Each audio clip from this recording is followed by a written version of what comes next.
Bonjour et bienvenue dans cette nouvelle vidéo produit terminé de cosmétiques bio. Je suis Juliette de la chaîne YouTube Beauté Bio. Si vous découvrez ma chaîne, sur la chaîne YouTube, je parle de cosmétiques bio, de recettes de DIY pour en faire soi-même. J'analyse beaucoup les compositions, je vous explique un petit peu comment sont faits la base des cosmétiques afin de vous aider à vous y retrouver et à faire les meilleurs choix pour vous en termes de cosmétiques. Je parle aussi un petit peu de développement personnel, d'alimentation bio, un petit peu de lifestyle. Je vous laisse découvrir tout ça et c'est parti pour les produits terminés du moment. Donc on va commencer avec un shampoing, c'est le shampoing Souplesse Brillance de la gamme Mademoiselle Bio, qui est un peu défoncé, hein, comme vous pouvez le constater. Donc il est aux oligopeptides d'amande et il promettait des cheveux brillants et soyeux. C'est celui au vinaigre de framboise et huile de brocoli. À la base je l'avais choisi parce qu'il y avait dedans de l'huile de brocoli qui sur moi fait un super effet sur mes cheveux. Mais j'ai eu une grosse déception avec ce shampoing. Clairement il m'a pas du tout convenu. Il m'a fait beaucoup de frisottis et un mélange mèche lisse, mèche bouclée, ce qui arrive assez régulièrement sur mes cheveux quand la composition du shampoing ou de l'après-shampoing ne leur convient pas. Comme j'ai les cheveux peu poreux, ils peuvent très vite, les boucles peuvent très vite retomber ou pas forcément être très belles ou pas forcément avoir une forme qui me convient. Et donc c'était malheureusement le cas avec ce shampoing qui m'a pas du tout convenu. J'aimais beaucoup l'odeur, mais du coup c'est mon conjoint qui l'a terminé. Lui, sur ses cheveux courts et lisses, ça convenait très bien, mais pas pour moi. En revanche, au niveau de la composition et des tensioactifs, j'ai fait une vidéo sur les différents types de tensioactifs, notamment en vous expliquant quels effets chaque tensioactif avait sur mes cheveux et aussi sur mes boucles. Si vous avez les cheveux bouclés, ça peut vous intéresser. Et là, on était du coup sur du lauryl glucoside, du sodium glutamate et du cocamidopropylbétaïne. Celui-ci, le dernier, c'est pas le meilleur et il est un petit peu agressif et pas très écologique. Mais les deux premiers sont très bien. Je vous ai également fait une vidéo sur l'aspect écologique des tensioactifs et le fait qu'ils soient biodégradables ou non. Je vous mets tout ça en barre d'infos si ça vous intéresse. Donc pour ce shampoing, non, pour moi c'est un flop. Ensuite, j'ai terminé également le shampoing à la framboise de la marque Désert Essence. Alors celui-ci, en fait, je vais vous présenter en même temps le shampoing qui a bien vécu de la marque Désert Essence à la noix de coco. Celui-ci en fait je l'ai depuis très longtemps, j'ai mis très longtemps à le terminer, tout simplement parce qu'une toute petite quantité suffit pour faire énormément de mousse. Je pense qu'il est extrêmement chargé en tensioactifs et donc une toute petite quantité suffit pour vraiment bien laver les cheveux. Donc je l'ai utilisé petit à petit. Alors, la différence entre ces deux shampoings, alors déjà au niveau de l'odeur, je suis extrêmement fan de celui à la noix de coco, il sent merveilleusement bon. Celui à la framboise sent très bon la framboise, mais pour le coup, j'aime tellement celui à la coco que je trouve ça un peu dommage finalement de racheter celui à la framboise. Qui plus est, celui à la framboise, je n'avais pas vu au moment de l'achat, mais dedans il y a du benzylalcool, un conservateur que moi j'essaye d'éviter parce que je le tolère mal, ça me fait des allergies, ça peut me faire au niveau des cheveux des pellicules, des démangeaisons. Il n'y en a pas dans celui à la noix de coco. En tout cas, il n'y en avait pas dans la formulation de celui-ci. J'espère que les formulations n'ont pas changé depuis. Et il y a aussi de l'extrait de saule noir dans celui-ci. Donc le saule noir, c'est de l'acide salicylique naturel et je vous ai aussi fait une vidéo sur le sujet. Moi, je souhaite éviter toute forme d'acide salicylique, que ce soit naturel ou non, parce que il est suspecté perturbateur endocrinien, cancérigène et mutagène. Donc, conclusion, ce shampoing-là, je ne le rachèterai pas. Celui-ci, je le rachète, mais il est quand même très chargé en tensioactif, comme je vous disais, et le tensioactif, c'est le sodium cocosulfate. Je suis un peu embêtée avec ce tensioactif parce qu'il n'est pas forcément bien biodégradable. En tout cas, il y a très peu d'études sur le sujet, donc ça m'embête un peu. J'avais un peu décidé de les exclure de mes produits cheveux. Toutefois, c'est quand même un tensioactif et du coup, quand il y en a dans les shampoings qui font des shampoings qui lavent très bien, qui ont un pouvoir lavant très fort. Et comme je vous disais tout à l'heure, j'ai les cheveux peu poreux, donc du coup, parfois j'ai besoin d'un shampoing comme ça qui lave quand même assez vigoureusement pour retrouver de la légèreté dans mes cheveux. Et par exemple, si je fais un bain d'huile ou quelque chose d'un soin assez gras, parfois j'ai besoin d'un shampoing comme ça assez vigoureux. Donc je le rachète et je l'utilise vraiment très rarement avec cet objectif-là. Les fois où j'ai besoin de faire un petit reset à mes cheveux, un shampoing un petit peu purifiant ou derrière un soin vraiment riche. Ensuite, j'ai terminé cette crème main de la marque Melvita, la crème main veloutée Argan Bio. Alors cette crème pour les mains, je l'aimais beaucoup. Je me trouvais qu'elle faisait les mains douces, elle avait un très bon effet par rapport à ça. Par contre, je me suis rendu compte qu'il y avait de l'acide salicylique dedans, sous la forme benzylsalicylate. J'ai découvert la problématique de l'acide salicylique alors que j'avais déjà cette crème et je l'ai mis très très longtemps à la finir en fait, à l'utiliser, parce que la crème pour les mains on en met très peu, une petite noisette à chaque fois, donc bon, c'est des produits qui descendent lentement pour ma part, puis en plus de ça j'en mets qu'en hiver, donc c'est long à descendre. Et donc j'ai quand même décidé de la terminer malgré la présence de cet ingrédient, parce que je n'aime pas jeter ou gaspiller les produits, donc je l'ai terminée. Mais je ne la rachèterai pas à cause de l'acide salicylique qui est présent dedans. Ensuite j'ai terminé ce petit flacon d'huile d'abricot. Alors ça c'était un petit flacon que j'avais eu dans le coffret pour faire des cosmétiques, pour faire des masques visage avec des masques en tissu de la marque Jolie Essence. Je vous avais fait une revue sur ce coffret. Il en restait un petit peu. L'huile végétale d'abricot, j'aime beaucoup. Alors, elle est légèrement comédogène, peut-être plus adaptée aux peaux matures, mais en tout cas, sur moi, de temps en temps, j'aime beaucoup, que ce soit en démaquillant ou en soins nourrissants pour la peau du visage. C'est une huile que j'apprécie bien. J'en ai d'ailleurs racheté sous d'autres formes, d'autres marques. Je crois que j'ai celle de la marque Floram en ce moment, pour continuer à utiliser cette huile, et ça fait partie des huiles végétales que j'apprécie. Pour continuer avec les huiles végétales, j'ai testé ce petit flacon chez Aromazone d'huile végétale de framboise. Je l'avais acheté notamment par rapport à ses propriétés anti-solaires. Je suis toujours en train de tester par rapport à ça. Je suis en train de tester une recette que je me suis faite moi-même d'huile visage à la fois anti-âge, anti-soleil.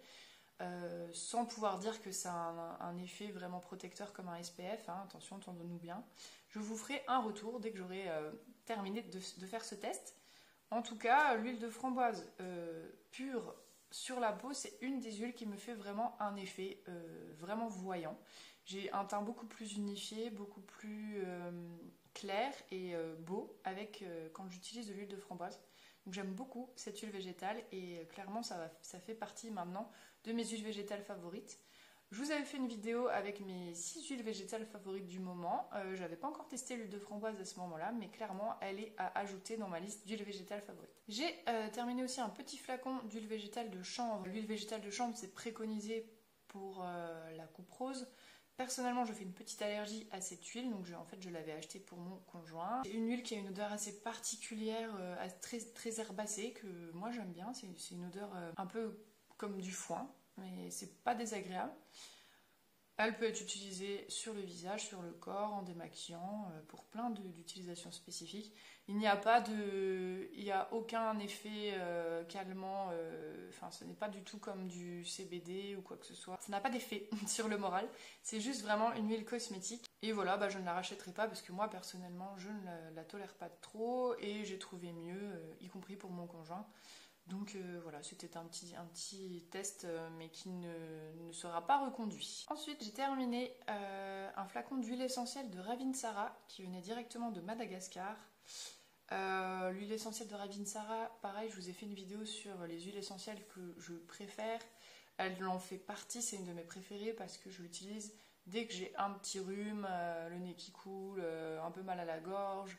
Elle est très très bonne pour à la fois antibactérienne et antivirale. Donc dès que j'ai des petits problèmes de santé divers, des petits rhumes, des choses comme ça, j'utilise avec d'autres en interne. Donc j'en prends soit dans de l'huile d'olive ou dans du miel que j'avale. Et puis aussi parfois j'en applique sur les bronches, mélangé dans l'huile végétale si j'ai une bronchite. Enfin voilà, c'est pour moi une des huiles essentielles indispensables dans sa trousse à pharmacie à avoir. Ensuite, j'ai terminé pas mal de gel douche. J'ai terminé le gel douche Théophile Berton, savon de Provence à la mûre. Alors là, pareil, je vous ai fait une vidéo vraiment spécifique sur ces gels douches là. D'ailleurs, j'en ai 3 là que j'ai terminé.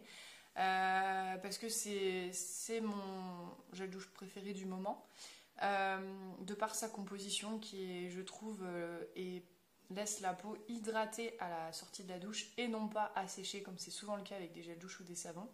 Et moi qui ai la peau sèche et sensible, j'apprécie beaucoup ça. Par contre, comme je vous laisse aller voir la vidéo si ça vous intéresse, mais selon les parfums, la composition change un peu, donc il y en a certains que je recommande plus que d'autres. En tout cas, au niveau des parfums, Mûr et Rose Litchi sont deux parfums que j'apprécie bien. Après, c'est à chaque fois des parfums qui sentent assez fort, hein. Si vous aimez les odeurs légères et discrètes pour les gels douche, vous n'aimerez pas spécialement. Là, c'est plutôt un peu chimique et un peu fort. Ça sent pas les huiles essentielles, hein, ça sent vraiment du parfum entre guillemets chimique. Mais Mûr, c'est plutôt sucré, un peu boisé dans le fond. Rose litchi, c'est dur à définir. J'aime pas le parfum de la rose, mais là, ça sent pas vraiment ni la rose ni le litchi, mais c'est pas trop mal. Ça change un peu. Puis bon, bah, parfois, dans les cosmétiques bio, on n'a pas toujours des gels douche parfumés qui sentent toujours des odeurs un peu conventionnelles, et ça me manque un peu. Donc moi, j'aime bien ce type d'odeur là. Et que ce soit Mûr ou Rose litchi, c'est deux gels douche que je continue à recommander. J'ai testé aussi, toujours pareil, la même gamme, sauf que c'est pas le même packaging, mais à la fleur d'oranger. Le gel douche Théophile Berton, là pour le coup, j'ai pas aimé, tout simplement parce que je n'aime pas l'odeur de la fleur d'oranger. Je croyais que j'aimais bien, mais en fait, à l'usage, non, clairement, je me rends compte que c'est pas une odeur que j'apprécie vraiment. Mais si vous aimez bien cette odeur, alors là, vous serez ravis parce que ça sent vraiment bien la fleur d'oranger. Et encore dans la gamme gel douche, et j'ai terminé pas mal de gel douche, là on a terminé aussi le Fraisimousse, le savon liquide pur végétal. Donc ça en fait c'est du savon à base d'huile saponifiée. Donc la composition est parfaite si vous avez des allergies, des intolérances, parce qu'il y a quasiment... il n'y a que la base en fait dedans, c'est-à-dire de l'eau, des huiles saponifiées de coco, d'olive, de la glycérine pour l'effet hydratant qui est de toute façon naturellement présente dans le produit pendant la saponification, et des huiles en plus pour apporter un côté surgras. Il n'y a pas de conservateur, d'allergènes, de parfum. C'est parfait si vous êtes allergique à pas mal de choses. Au niveau de l'utilisation, je l'ai trouvé pas mal, mais sans plus. Quand même un petit peu asséchant, je trouve qu'il n'est pas si surgras que ça, et par rapport par exemple au Théophile Berton que je viens de vous montrer à l'instant, je préfère largement les Théophile Berton parce que celui-ci est trop asséchant pour moi. Je trouve qu'à la sortie de la douche, ma peau est moins hydratée qu'avec les Théophile Berton, et en plus de ça, il pique un peu au niveau de la zone intime. Toutefois, si vous cherchez un produit vraiment ultra neutre et que vous supportez pas les parfums, les allergènes, vous n'êtes pas allergique à l'huile d'olive ou quoi, ça peut être une bonne solution pour vous par rapport à ça. Ensuite, j'ai terminé un petit bidon de lessive Étamine du Lys, lessive haute tolérance. Zéro parfum, zéro conservateur, zéro colorant. J'ai pas été transcendée par cette lessive. Elle lave, je dirais, de façon basique. Elle n'a pas de parfum comme indiqué, puisque c'est préconisé surtout quand on a plutôt des allergies. Je dirais une lessive normale, pas plus efficace que ça sur les tâches vraiment tenaces. Plutôt pour du linge moyennement sale. Je rachèterai pas spécialement, notamment à cause du prix qui est quand même assez élevé pour un petit bidon d'1 litre. C'est exactement le même profil que pour le gel douche. Si vous avez besoin d'une lessive qui est sans parfum, sans conservateur, sans colorant, sans azurant optique, que vous êtes un profil multi-allergique, etc., ce genre de produit c'est très bien pour votre linge. Ensuite, j'ai terminé le mascara de la marque Ilia. Je vous en parle très régulièrement et vous devez en entendre aussi parler sur les autres chaînes de cosmétiques bio parce qu'il fait sensation dans le domaine. Pour moi, c'est particulier parce qu'il y a un côté avec des poils très courts et un côté un peu peigne avec des poils plus longs. Au début, j'ai eu un petit peu de mal à me faire à la brosse, que je trouve qu'elle me fait un peu mal. En fait, ça tire un peu les yeux, je sais pas. Enfin, j'ai eu du mal à m'y faire. Toutefois, une fois que j'ai pris le coup de main, je la trouve toujours pas agréable, mais par contre très efficace. C'est mon mascara bio préféré. Je trouve qu'il tient très très bien. En période de Covid, avec les masques, il y avait pas mal de mascara qui transféraient sur les paupières du dessus, pas celui-ci. Il tient toute la journée, la courbure ne retombe pas en cours de journée ou retombe peu en cours de journée, parce que c'est souvent un peu le problème aussi avec les mascaras. Au moment de l'application, ça fait une belle courbure de cils. Et soit avec l'humidité ou voilà, au cours de la journée, ça retombe. À la fin de la journée, parfois on a l'impression qu'on n'a pas mis de mascara avec certains mascaras. Ce n'est pas le cas avec celui-ci. Je compte faire prochainement une vidéo spéciale maquillage naturel, mais il faut que je fasse pas mal de tests. Donc ça sera plutôt, je pense, pour dans 6 mois, dans les eaux là. Mais en attendant, clairement, je vous recommande ce mascara. Il est un peu cher, mais il dure aussi très longtemps. Je crois que j'ai bien mis 8 mois à le terminer. Il a une composition parfaite et franchement, il est très efficace, autant que certains mascaras du commerce, voire plus, qui ne sont pas bio. Ensuite, j'ai terminé 3 dentifrices. Donc le dentifrice Jardin d'Apothicaire bio. Donc c'est le dentifrice protection intégrale, eucalyptus et menthe bio. Sans plus pour ce dentifrice, tout simplement parce que je l'ai trouvé pas forcément assez frais. Moi j'aime bien les dentifrices vraiment fortement chargés en menthe ou en menthol, qui laissent une haleine très fraîche comme les dentifrices du commerce. Et j'ai trouvé aussi qu'il moussait un peu trop. Je n'aime pas trop moi quand ça mousse trop les dentifrices. Je trouve ça désagréable. Donc pour ces 2 points, à la fois le parfum et le fait qu'il mousse trop, je ne rachèterai pas ce dentifrice qui m'a pas forcément trop plu. J'ai terminé le dentifrice de la marque Alviana Nature Cosmétique à la menthe. C'est pas la première fois que je vous en parle. Il est très bien parce qu'il n'est pas très cher. Il a une bonne composition. Au niveau de la fraîcheur, ça passe. C'est pas forcément le plus frais que j'ai pu tester, mais ça passe, c'est pas désagréable. Par contre, il est indiqué avec un parfum de menthe et moi je trouve qu'il sent plutôt la menthe, plutôt menthe réglisse. Après voilà, je préfère le dire pour ceux qui n'aiment pas du tout l'odeur du réglisse, ça peut être un problème. Mais niveau rapport qualité-prix, franchement, je trouve très bien. Je crois qu'ils ont changé de packaging, mais c'est toujours la même formulation. Je trouve très bien, je vous le recommande. J'ai terminé aussi ce dentifrice de la marque Love Body and Planet qui est à la base de coco et de menthe poivrée. Pour le coup, j'aime beaucoup la texture de son dentifrice et cette alliance de parfums coco menthe poivrée, je trouve que ça fonctionne très bien. J'aime beaucoup l'utiliser, j'aime beaucoup, je l'aime bien sur tous les points. La seule chose qui me gêne fortement, et je vous ai fait aussi une vidéo sur ce sujet, c'est que il est en aluminium et comme je vous ai dit sur une vidéo sur l'impact des contenants sur l'intérieur des cosmétiques, l'aluminium, quand c'est dans un produit comme ça qui peut fortement se percer, comme c'est le cas d'un dentifrice qu'on tord dans tous les sens, peut entrer en contact avec le produit et le contaminer et ça du coup c'est pas très sécure. Quand on choisit des produits de cosmétiques bio, on n'a pas forcément envie justement que le contenant, que ce soit plastique, aluminium ou quoi, contamine le contenu. Et donc par rapport à ce tube en aluminium, ça m'embête franchement parce que je l'aimais bien, mais je pense que peut-être je le rachèterai si je trouve pas vraiment encore mieux et que je l'utiliserai seulement de temps en temps, ou peut-être que je ne le rachèterai pas. En tout cas voilà, je l'aime beaucoup, mais comme vous avez compris, le tube en aluminium me pose problème. Ensuite j'ai terminé le baume à lèvres de la marque Avril. Alors ça j'en ai pas mal, j'en ai plusieurs parce qu'ils sont pas très chers, à un bon rapport qualité-prix. C'est pas les meilleurs baumes à lèvres non plus, hein. J'ai déjà trouvé mieux en termes de nourrissant, hydratant.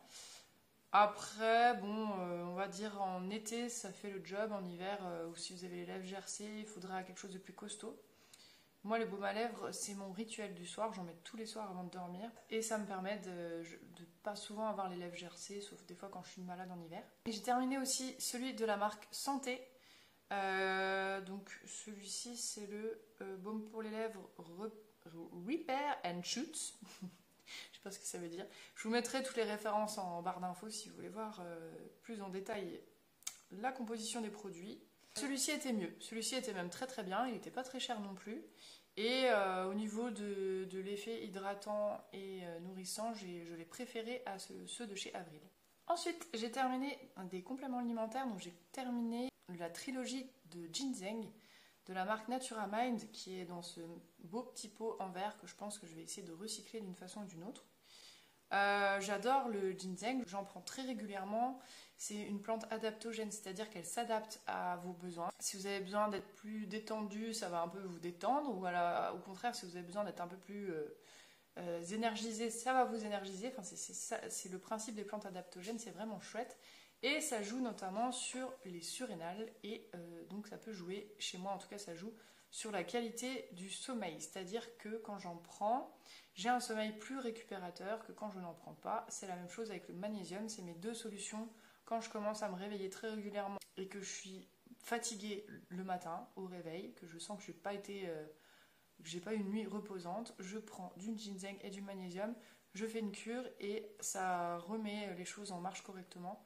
Je vous conseille fortement, si vous êtes un peu stressé, tout le temps sur les nerfs, que vous avez des nuits peu reposantes, c'est vraiment bien. Et cette marque-là en particulier est vraiment bien parce qu'ils sont bien chargés. Il y a 3 formes de ginseng différentes, ce qui en fait un produit vraiment de qualité avec un pot en verre qui plus est, et donc plus écologique. Donc vraiment, je vous recommande ce produit, cette marque de complément alimentaire. C'est vraiment des bons produits. En revanche, j'ai testé aussi Bien-être du foie bio de la marque Santarome, laboratoire Santarome. Donc là, c'était des ampoules à boire. C'est censé être drainant pour le foie, apporter un confort digestif. Je pense que c'était trop chargé pour moi. Il doit y avoir un ou l'association des différentes plantes qui sont dedans qui était trop chargé pour moi. Parce que clairement, ça m'a donné la nausée. Dès que j'en prenais, j'avais la nausée, c'était sûr dans la journée à un moment donné. C'était, je pense, un peu trop vigoureux. Ensuite, j'ai testé le masque purifiant de Tata Harper. Je l'avais eu dans le calendrier de l'Avent Nuo, je crois. Et j'avais très hâte de le tester parce que c'est un produit qui coûte extrêmement cher, surtout en full size. Hein. Là, c'est une petite dose de 7,5 ml.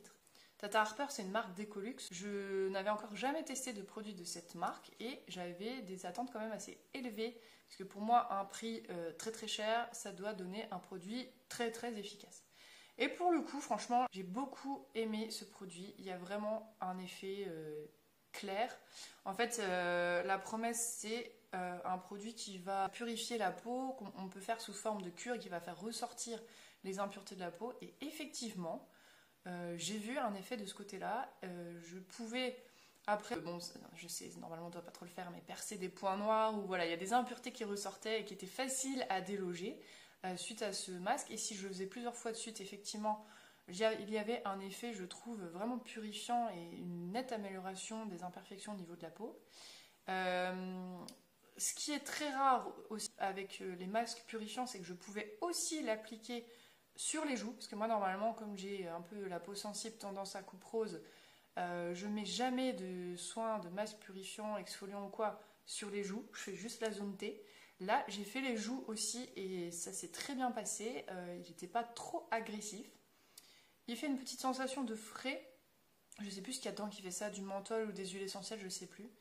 Un peu surprenante sur le coup, mais pas désagréable. Et puis après, il laisse la peau à la fois douce et purifiée, franchement. Je vais tester d'autres produits, voir si je trouve un équivalent ou si je le trouve moins cher. Mais ça pourrait, pour le coup, être un produit que je rachèterais. Bon, par contre, clairement, c'est le genre de produit que je guette en solde, hein, parce que à prix fort, c'est vraiment cher pour ce que c'est. Et comme je vous dis, je vais plutôt attendre de voir si je trouve autre chose d'aussi efficace avant de le racheter. Mais vraiment, il est pas mal du tout. Et pour le coup, j'avais des exigences assez élevées, parce que comme je vous dis, quand le prix est cher, j'ai des exigences élevées. Et là, vraiment, je suis très très satisfaite de ce produit. C'est un vrai coup de cœur, une vraie belle découverte du calendrier de l'Avent Nuo. Cette vidéo est un petit peu longue, du coup je vais la couper en 2 parties. Je vous retrouve très bientôt avec la suite de mes produits terminés du moment. N'hésitez pas à partager en commentaire vos propres avis sur les produits que j'ai mentionnés. Si pour vous il y a des coups de cœur ou des flops, n'hésitez pas. Les avis de chacun sont toujours bons à prendre. N'hésitez pas à mettre des j'aime aussi si vous avez apprécié cette vidéo, ça m'aide pour l'algorithme YouTube. Et à aller voir les autres vidéos de ma chaîne. Je vous souhaite une très bonne journée, je vous dis au revoir et à bientôt.